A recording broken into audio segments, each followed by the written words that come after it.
श्रोते हो नमस्कार. वर्षांमागून वर्ष सरतात. प्रत्येक वर्ष आपल्याला नवीन काहीतरी देऊन जातं, शिकवून जातं, ते पुढच्या वर्षासाठी कदाचित प्रेरणा बनून. तर या सरत्या वर्षातल्या ठळक घडामोडींचा आढावा आपण मागोवा 2025 या मालिकेद्वारे घेणार आहोत.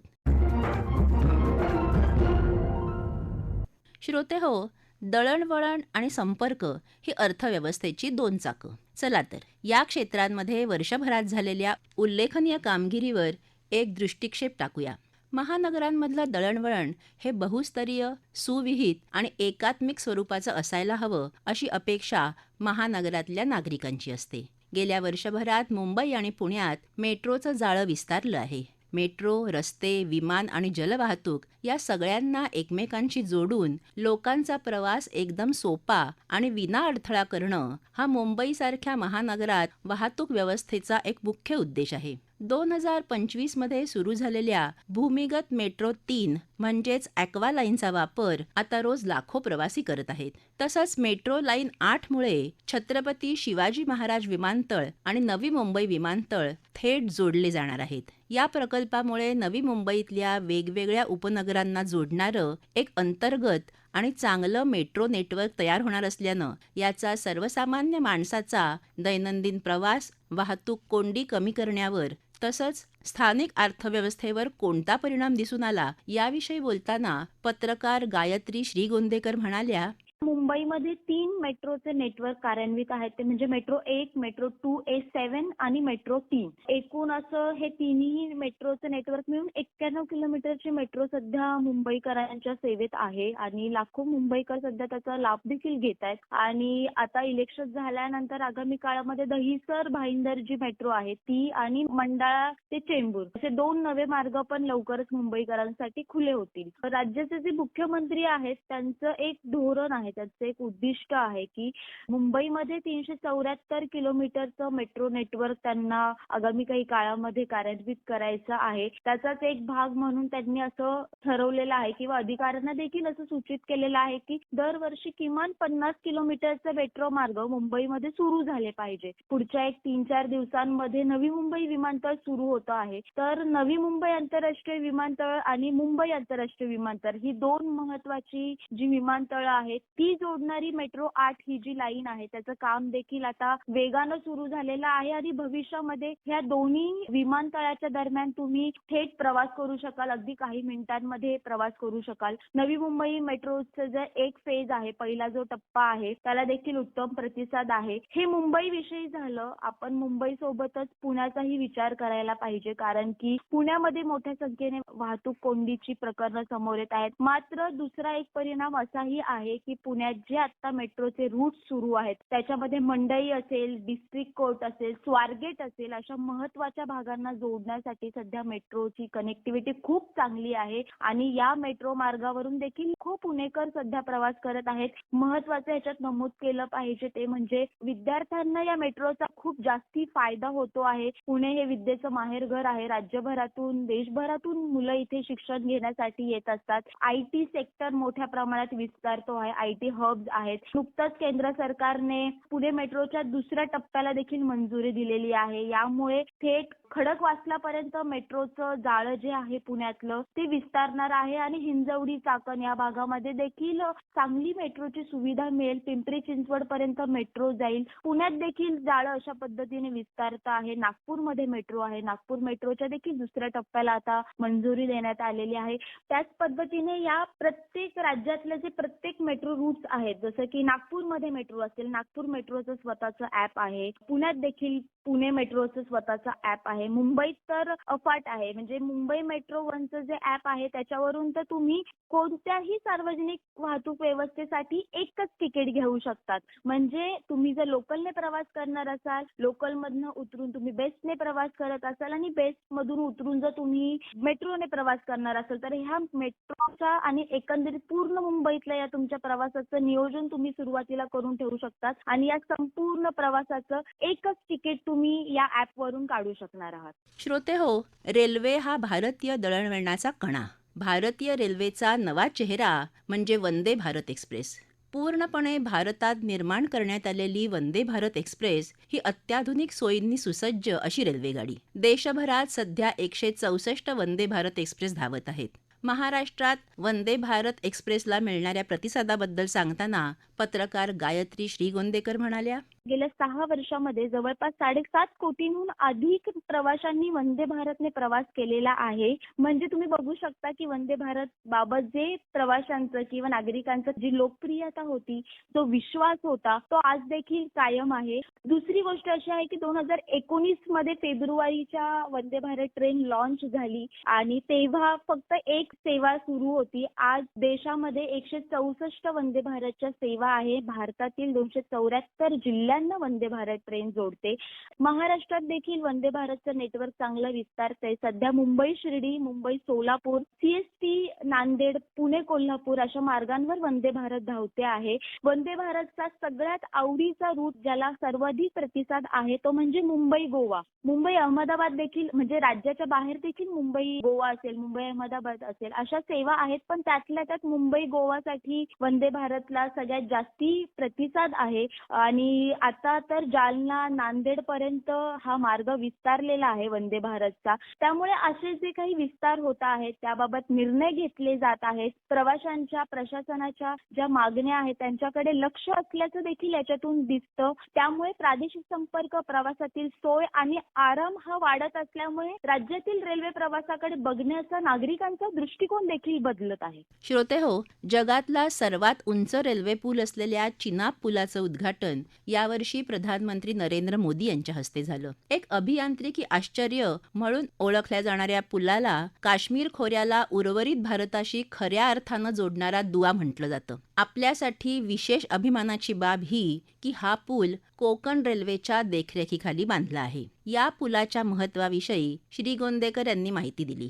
चिनाब रेल्वे पूल आहे तो एक भारतीय स्थापत्यशास्त्राचा एक अद्भुत नमुना आहे. एक माइलस्टोन प्रकल्प आहे जो नदीपात्रापासून तब्बल 359 मीटर उंचीवर आहे. जगातील सर्वात उंच रेल्वे आर्क ब्रिज आहे तो. हा पूल जो आहे तो अतिशय सुंदर आहे. मात्र या प्रकल्पाचं एक वैशिष्ट्य आहे ते म्हणजे भारतातील हा पहिला केबल स्टेड रेल्वे पूल आहे आणि हा अत्यंत आव्हानात्मक परिस्थितीमध्ये बांधण्यात आलेला आहे. आपण जाणतो की काश्मीर आणि हा सगळा भाग जो आहे तो सेन्सिटिव्ह झोन आहे. अशा ठिकाणी आव्हानात्मक परिस्थिती आहे आणि निसर्गाची देखील आव्हानं वेगळी आहेत. या सगळ्या आव्हानांवर मात करत हा पूल उभारण्यात आलेला आहे. उधमपूर, श्रीनगर आणि बारामुल्ला रेल लिंक हा जो काही प्रकल्प आहे या प्रकल्पाचा हा एक भाग आहे. देशाचे पंतप्रधान नरेंद्र मोदीजींचा हा एक महत्वाकांक्षी प्रकल्प होता आणि त्यांच्याच हस्ते या प्रकल्पांचं काही दिवसांपूर्वी उद्घाटन करण्यात आलं. श्रोते हो, अर्थव्यवस्थेचं कर प्रणालीशी अतूट नातं असतं. यावर्षी वस्तू आणि सेवा कर अर्थात GST मध्ये महत्वाच्या सुधारणा करून केंद्र सरकारनं सर्वसामान्य माणसाला दिवाळीची भेट दिली. GST 2 महाराष्ट्रातल्या सूक्ष्म, लघु आणि मध्यम उद्योगांसाठी कशा प्रकारे फायदेशीर ठरला याविषयी सांगत आहेत अर्थतज्ञ आणि उद्योजक दीपक घैसास. विविध प्रकारचे जे रेट्स होते त्याच्याऐवजी सिम्प्लिफाय करून 2च रेट आणायचे आणि त्याप्रमाणे त्यांनी 5% आणि 18% असे 2 रेट आणलेले आहेत आणि त्याचं जातात 40%चा एक लक्झरी सीन टॅक्स म्हणतात त्याला आणि एक 0% म्हणजे जे मेडिकल वगैरे अशा गोष्टींवर औषधांवर वगैरे GST नाहीये. तर हे सिम्प्लिफाय केल्यामुळे काय झालंय की जे क्लासिफिकेशनचे एक तर डिस्प्यूट जे आतापर्यंत होते बऱ्याच ठिकाणी specially small and medium scale इंडस्ट्रीला किंवा ओव्हरऑल इंडस्ट्रीमध्ये क्लासिफिकेशनचे जे डिस्प्यूट चालू होते त्याच्यावर एक पडदा पडणार आहे. त्यामुळे बराच ऍडमिनिस्ट्रेटिव्ह कॉस्ट आणि उद्योजकांचा डोक्याला होणारा त्रास या दोन्ही गोष्टी संपतील असा एक अंदाज आहे. 2 रेट्स केल्यामुळे एक महत्वाची गोष्ट SME सेक्टरला खास करून अशी वाटते की एकंदर 2-2 किंवा 3-3 महिने एक GSTची रक्कम परत मिळण्यासाठी ते लागत होते ते आता कमी प्रमाणात लागतील पैसे. त्यामुळे पैसे अडकून बसणं हा जो एक प्रकार आहे तो खूप प्रमाणात कमी होईल लघु उद्योगांसाठी आणि त्यामुळे एक वर्किंग कॅपिटलची जी रिक्वायरमेंट असते खेळतं भांडवल प्रत्येक उद्योगाला जे लागतं त्याच्यामध्ये त्यांना खूप मदत होईल आणि कमी वर्किंग कॅपिटल लागेल, कारण जीएसटी मध्ये अडकलेले पैसे हे तिथे राहणार नाहीत, तर कमी रेट झाल्यामुळे ते त्यांच्या हातातच राहतील. दुसरा मेन फायदा असा आहे की बऱ्याचशा गोष्टींवर म्हणजे कंझ्युमर गुड्स आहेत किंवा पॅकेज फूड आहे याच्यावर रेट कमी झाल्यामुळे म्हणजे 5% लागल्यामुळे अर्थात भाव बाजारातले कमी झाले, त्यामुळे त्या गोष्टींची विक्री वाढ झालेली आहे आणि या विक्री वाढीमुळे अर्थात उद्योजकांना त्याचा फायदा वाढण्याची शक्यता जास्त आहे. याच्यामध्ये एकंदर महसुलामध्ये फरक आता लगेच समजणार नाही, कारण सप्टेंबर पासूनच सुरू झालाय. त्यामुळे सप्टेंबर ऑक्टोबर या 2च महिन्यांचे फिगर्स अवेलेबल आहेत.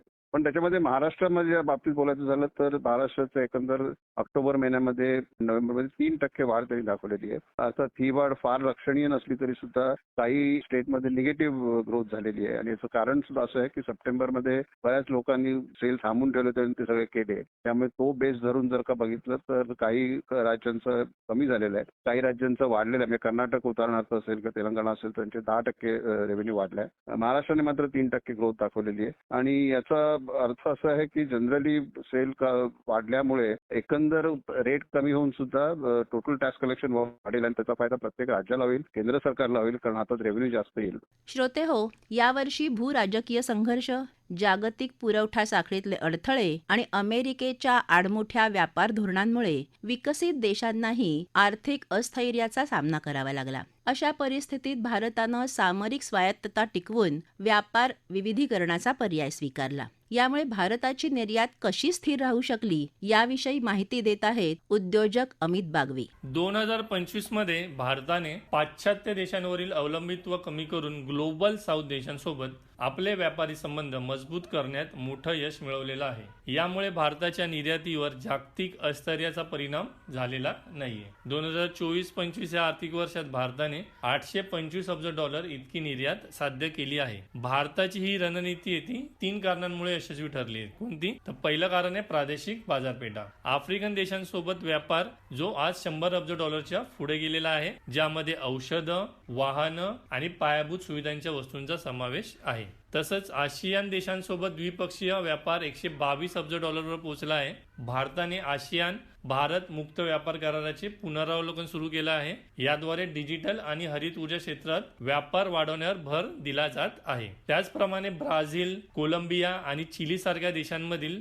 भारतीय निर्यातीत 2025 मध्ये 21% अधिक वाढ झाली आहे. दुसरं कारण स्थैर्यासाठी उचललेली महत्वाची पावले, जसं की अमेरिकेसारख्या देशांकडून लादल्या जाणाऱ्या संभाव्य शुल्कांचा म्हणजे जे टॅरिफ वर चालू आहे त्याचा धोका ओळखून भारताने इतर देशांशी करार केले. 1 ऑक्टोबर 2025 पासून भारत EFTA व्यापार करार अंमलात आला, ज्यामुळे युरोपातील गैर EU देशांमध्ये प्रवेश सुलभ झाला आहे. भारताने केवळ पारंपरिक वस्तूंवर अवलंबून न राहता इलेक्ट्रॉनिक्स, फार्मा आणि इंजिनिअरिंग गुड्स या क्षेत्रांवर लक्ष केंद्रित केलेलं आहे.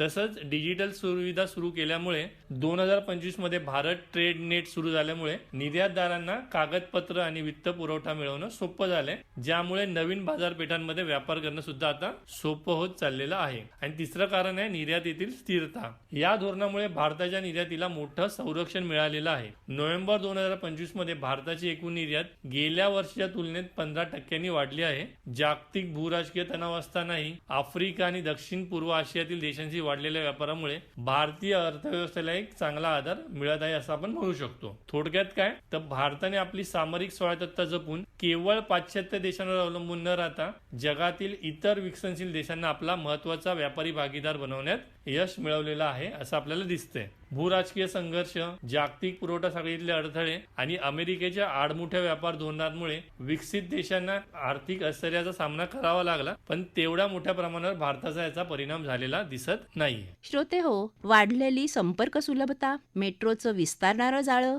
आणि GST 2 सारख्या लोकाभिमुख कर प्रणालीमुळे या वर्षात पायाभूत सुविधांच्या चौफेर विकासाला चालना मिळाली. पायाभूत सुविधा आणि आर्थिक सुधारणांच्या समतोलामुळेच आज विकसित भारताचं स्वप्न पूर्ण करण्याकडे आपली खंबीरपणे वाटचाल होत आहे.